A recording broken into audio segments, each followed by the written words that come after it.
The sun was barely peeking over the rolling hills of Willow Creek, Tennessee, when the sound of shattering glass echoed across the quiet farmland.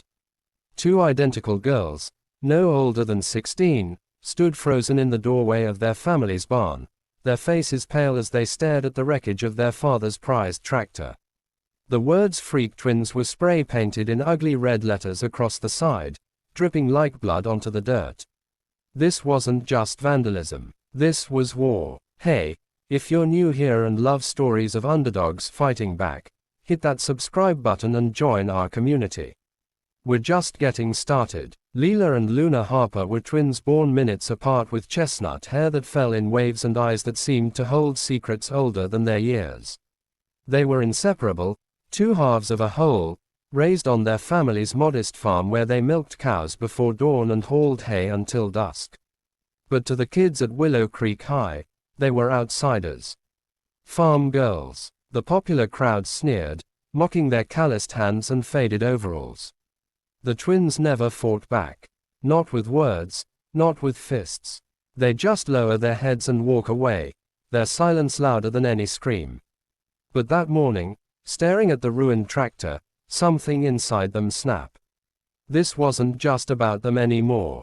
This was about their family, their home, and the life they'd fought to protect. Willow Creek was a small town, the kind where everyone knew your business before you did. The Harper farm had been in their family for 3 generations, but times were tough. Their father, Tom, was a proud man, weathered by years of sun and struggle, but the bank was circling like vultures. The tractor was their lifeline, used to plow the fields that kept them afloat. Without it, they'd lose everything. Leela knelt beside the wreckage, her fingers tracing the jagged edge of a broken headlight. They went too far this time, she whispered, her voice trembling with a rage Luna had never heard before. Luna, always the quieter twin, nodded her jaw tight. "We're done running," she said. And in that moment, the twins made a pact. They'd find out who did this, and they'd make them pay. The Bullies at Willow Creek High were led by a trio as cruel as they were untouchable. There was Ethan Caldwell, the quarterback with a smirk that could cut glass, whose family owned half the town. Beside him was Kay Monroe, a cheerleader with a tongue sharper than a switchblade, who ruled the school's social hierarchy like a queen. And then there was Jake, Ethan's shadow, a hulking kid who followed orders and threw punches without question. They'd targeted the twins since freshman year, starting with snide comments about their clothes and escalating to shoving them in hallways or dumping their books in the mud. The twins had endured it all. But the tractor was a line crossed, a direct attack on their family's survival. At school that Monday, the air buzzed with whispers. The twins walked through the crowded halls, their heads high despite the snickers that followed them like flies. Ethan leaned against his locker, his eyes glinting with mockery. "Heard your daddy's tractor got a makeover," he called out loud enough for everyone to hear. The hallway erupted in laughter, Kale's high-pitched giggle cutting through the noise. Leela's hands curled into fists, but Luna grabbed her arm, her eyes pleading. "Not here," she murmured. They couldn't afford to get expelled. Not when their family was already on the brink. But as they walked away, Leela noticed something. A fleck of red paint on Ethan's sneakers. It was faint, barely noticeable, but it was the same shade as the spray paint on the tractor. Her heart pounded. They had their first clue. That night, the twins sat in their shared bedroom, the walls papered with faded floral patterns and photos of happier times. Their mother, Ellen, had passed away when they were 10, leaving a hole that never quite healed. Tom did his best, but the farm demanded every ounce of him, leaving the twins to fend for themselves. They spread out a notebook, scribbling down what they knew. The red paint was a start, but it wasn't enough. They needed proof, and they needed a plan. Luna, always the thinker, suggested checking the town's hardware store, the only place within miles that sold spray paint. Leela, the bolder twin, wanted more. "We don't just want proof," she said, her voice low. "We want 'em to feel what we felt." Luna hesitated, her brow furrowing. Revenge wasn't their way, but the fire in Leela's eyes was contagious. By midnight, they'd hatched a plan that was as daring as it was dangerous. The next day, the twins skipped their last class and biked to Hank's Hardware, a dusty shop on the edge of town. Old Hank, with his grizzled beard and kind eyes, greeted them warmly. "What are you girls after?" he asked, leaning on the counter. Luna, playing the innocent card, asked if anyone had bought red spray paint recently. Hank scratched his head, then pulled out a ledger. "Let's see. Yep, Laskin went out a few days ago. Kid paid cash, didn't give a name, but he was wearing one of them fancy Letterman jackets." Leela's pulse quickened. Ethan had a Letterman jacket, maroon with a white W for Willow Creek. They thanked Hank and left, their minds racing. The evidence was mounting, but they needed more than a hunch to take down someone like Ethan Caldwell. Back at school, the twins started watching Ethan, Kay, and Jake closely. They noticed patterns: Ethan's cocky swagger, Kayle's habit of twirling her hair when she lied, Jake's nervous glances whenever Ethan gave an order. The bullies weren't just cruel. They were careless, leaving trails the twins could follow. One afternoon, Leela overheard Kay bragging in the girls' bathroom about a prank that had shut those farm girls up for good. It was all Leela could do not to confront her then and there, but Luna's voice echoed in her head.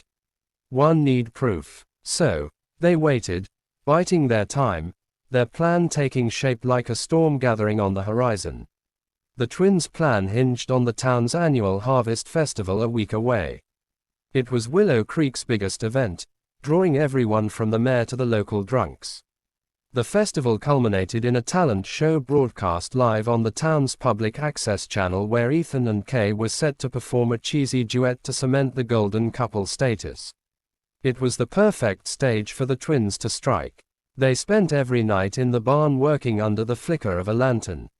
Luna, with her knack for tech, rigged a small projector they'd borrowed from the school's AV club. Leela, with her sharp memory, pieced together every insult, every shove. Every moment the bullies had made their lives hell. They weren't just planning revenge. They were crafting a reckoning. As the festival approached, tension at school grew unbearable. The bullies seemed to sense the twins were up to something. Jake cornered Luna in the cafeteria, looming over her like a vulture. "You and your sister better watch yourselves," he growled, his breath hot on her face. Luna didn't flinch. "We're not scared of you," she said, her voice steady. Jake laughed, but there was a flicker of unease in his eyes. He wasn't used to the twins fighting back. That night, Leela found a note slipped into her locker. "Back off or you'll regret it." The handwriting was sloppy, but the threat was clear. Instead of scaring them, it fueled their resolve. The bullies had no idea what was coming. The Harvest Festival arrived under a sky streaked with orange and purple, the air thick with the smell of fried dough and cotton candy. The town square was alive with music, laughter, and the clink of beer bottles. The twins wore their best dresses, hand-me-downs from their mother's closet, simple but elegant. They moved through the crowd like ghosts, unnoticed by the revelers. Ethan and Kay, dressed in matching outfits, were the center of attention, soaking up the adoration. Jake hovered nearby, his eyes scanning the crowd. The twins exchanged a glance. It was time. The talent show began at 8. The stage lit by floodlights that cast long shadows. The twins had signed up for a performance slot, claiming they'd do a poetry reading. No one expected much. After all, they were just the freak twins. When their turn came, Leela stepped onto the stage, her hands steady despite the knot in her stomach. Luna stayed in the wings, her fingers poised over the projector. The crowd murmured, curious but skeptical. Leela cleared her throat and began to speak, her voice clear and strong. "This is a story about justice," she said. "About what happens when you push people too far." Before anyone could react, Luna flipped the switch. The projector hummed to life, casting a grainy image onto the massive screen behind Leela. It was security footage from the hardware store showing Ethan buying a can of red spray paint, his Letterman jacket unmistakable. The crowd gasped. The image shifted to a photo of the vandalized tractor, the red paint glaring under the barn's dim lights. Whispers turned to shouts as people recognized the truth. Ethan's face drained of color. Cale's mouth fell open, and Jake looked ready to bolt. But the twins weren't done. Luna stepped forward, her voice joining Leela's. "For years, we've been mocked, pushed, humiliated," she said. Her words slicing through the stunned silence. The screen flashed again, this time showing a montage of blurry cell phone videos. Clips the twins had secretly recorded over months, showing Ethan shoving Luna into a locker, Kay dumping milk on Leela's lunch tray, Jake spray painting the tractor while Ethan laughed. The crowd's shock turned to outrage. Parents shook their heads. Kids whispered and the mayor sitting in the front row looked furious. Ethan tried to laugh it off, grabbing the mic. "This is fake. They're lying," he shouted, but his voice cracked. The crowd wasn't buying it. Kay tugged at his arm, her face pale, but there was nowhere to hide. The twins had planned for this. Luna held up a USB drive, her voice calm, but deadly. "We have backups, and we've already sent copies to the sheriff, the school board, and the local paper." The crowd erupted, some cheering, others yelling at Ethan and his crew. Jake, panicking, pushed through the crowd and ran, his footsteps fading into the night. The fallout was swift and brutal. By the next morning, the sheriff had Ethan and Kay in custody. Their parents' influence no match for the public's outrage. The school suspended them pending an investigation, and the town's gossip mill turned out stories of the downfall. Jake turned himself in, spilling everything in exchange for leniency. The twins' evidence was airtight, and the bullies faced vandalism charges, community service, and a permanent stain on their reputations. Ethan's football scholarship was revoked. Cale's cheerleading dreams crumbled, and Jake's family moved away to escape the shame. But for Leela and Luna, it wasn't about destruction. It was about rebuilding. The town rallied around the Harpers, raising money to replace the tractor. Tom, overwhelmed, hugged his daughters tightly, tears in his eyes. "You girls are stronger than I ever knew," he said. The twins didn't feel like heroes, though they felt free. For the first time, they walked through school without fear, their heads held high. The other kids, once bystanders, now nodded with respect. The twins had turned their pain into power, not just for themselves, but for anyone who'd ever been pushed too far. As the sun set over Willow Creek, Leela and Luna sat on the barn roof, watching the stars emerge. They didn't talk much, just sat there side by side, their hands clasped.